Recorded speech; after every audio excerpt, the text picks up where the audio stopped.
Okay, so what we're gonna do is we are going to bond AlCl3, which is aluminum chloride. So the first thing you need to answer is how many aluminums are in the formula and how many chlorines are in the formula.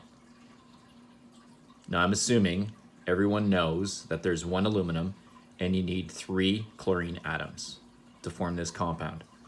So what you're gonna do now is you are going to draw the Lewis dot diagram for 1 aluminum and 3 chlorine atoms. So you can pause the video and do that now.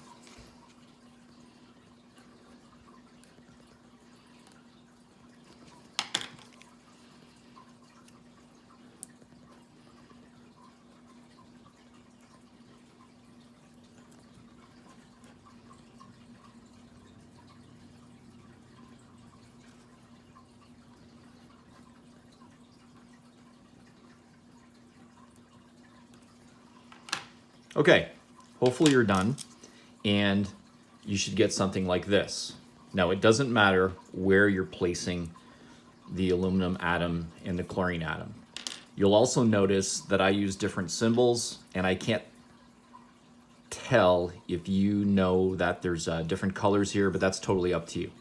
Now, remember that aluminum is the metal, so it's going to give up the electrons, and the chlorines are the non-metals, and they're going to gain their electrons. So what'll happen is aluminum, and let's say this lone electron is going to go over here. This one will have go here, and then this one will have go right here, okay? So that is called a game plane. Now, when we're done with that, what is it going to look like? Well, aluminum won't have its 3 valence electrons around it anymore. So we'll basically have a naked metal ion, and it will have a charge of +3. Now, we will also have 3 chlorine atoms. Now remember, this one gained an extra electron, so that's going to form a -1 ion, and we have to draw that 2 more times.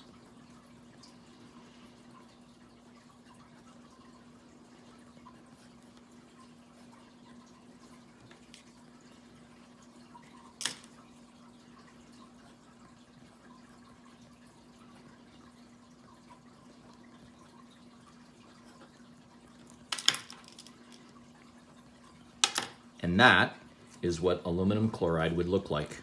Now, technically, these 3 negatively charged atoms would not be next to each other because of electrostatics, right? So they would arrange themselves around the aluminum. However, when we're bonding like this, all I care about is that you're getting them correctly drawn. I'm not gonna have you redraw it afterwards, okay? All right, let's look at the next example, which was magnesium oxide. So again, how many magnesiums and how many oxygens? Hopefully you said you need 1 magnesium and 1 oxygen. So what I want you to do is you're gonna draw the Lewis dot diagram for 1 magnesium, 1 oxygen, pause the video, and when you're done, you can start the video again.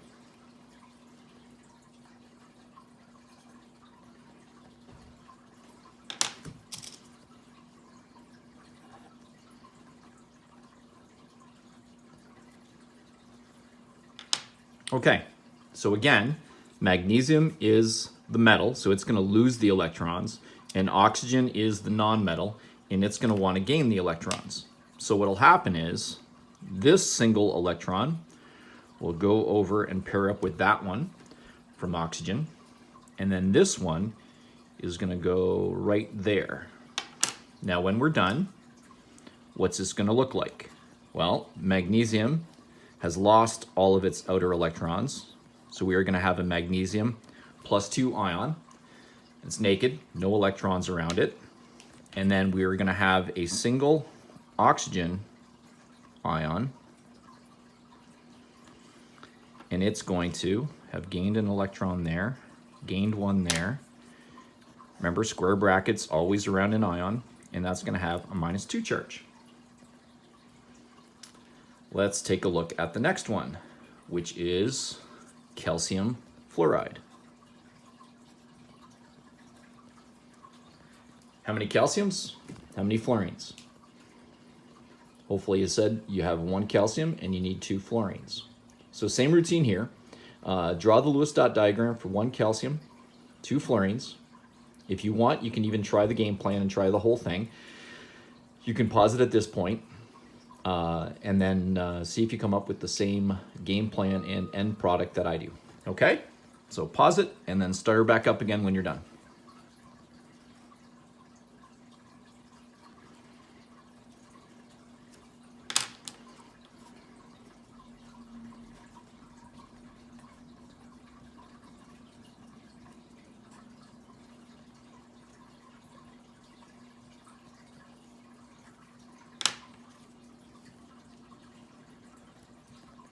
This one's going to go there.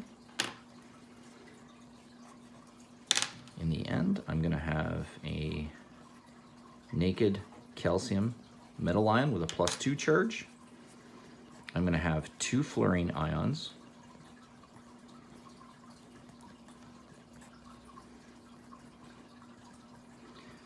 Notice how I'm doing this. I'm using different symbols.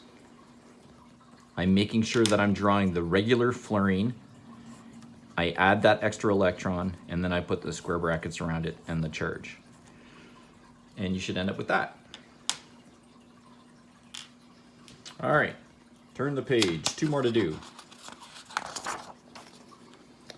Next one we have cesium oxide. So again, how many cesiums? How many oxygens? So I'm not going to tell you that. What I want you to do is you're going to draw the game plan, draw the final product, pause the video at this point, and then when you're done, start her up again and see if you did exactly what I'm doing. Okay? All right. This one needs 2 cesiums. Each cesium is in the first column. So it's going to have 1 electron. And then oxygen is in the 6th column. So it's going to have 6 outer electrons. Now, this one I'm going to put there, and this one I'm going to put there.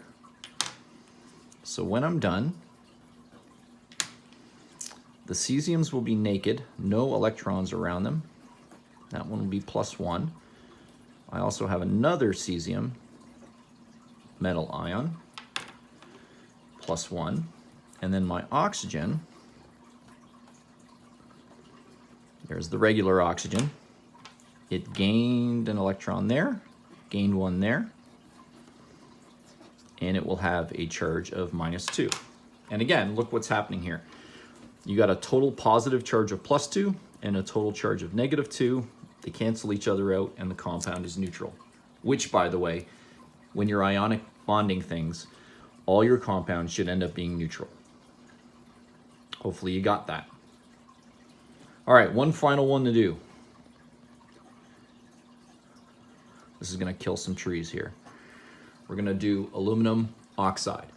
So again, how many aluminums do you need? How many oxygens do you need? And then what you're going to do is you're going to draw the Lewis dot diagram, come up with a game plan, and then finally come up with an end product of what it would look like. You're going to pause the video now, and when you're done, turn it back on and see if you come up with what I did. Okay? All right, so we need 2 aluminums.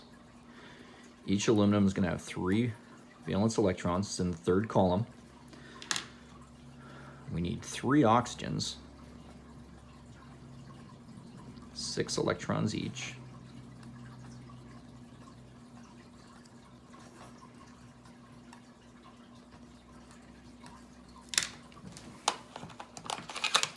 Now, we got to place these electrons. Now remember, aluminum is a metal and oxygen is a non-metal. So I'm going to have this one go here. This one's going to go here. Now this oxygen would be full, right?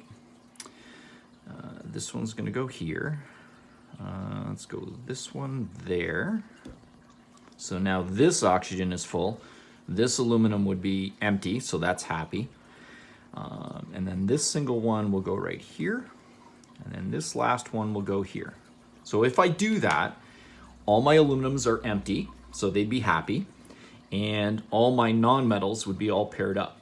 So in the end, I'm gonna have 2 naked metallic aluminum plus 3 ions. I'm gonna have 2 of them. I'm gonna have 3 oxygens. My blue is running out. 1, 2, 3. Now remember, each one of these has 6 to start, right? That's its original electron pattern. And then this is gained an aluminum there, gained an aluminum there to become a -2 ion. Same thing on this one. It's gained 1 there, gained 1 there, -2. And on this one, it's gained 1 there, gained 1 there, -2. So again, total charge here is +6. Total negative charge is -6, +6, -6. They cancel each other out. And that's your final product for aluminum oxide. So hopefully you get it. Ionic bonds generally are done fairly well by grade 11s. The key here is just remember to always ask yourself, are you dealing with a metal and a non-metal? Clearly in all these examples we were, because we just did the ionic bond. What it gets tricky is when I introduce the next bond, which is the covalent bond. Then people all of a sudden forget about the ionic bond. And then they don't do this anymore. They try and do bond aluminum oxide, but with covalent bonds, which doesn't happen. So remember, every time you're given a formula, automatically check to see if you have a metal and a non-metal. If you do, you're going to do this. If not, then you're going to do what I'm going to show you tomorrow, hopefully. All right, guys, have a good one. Take care.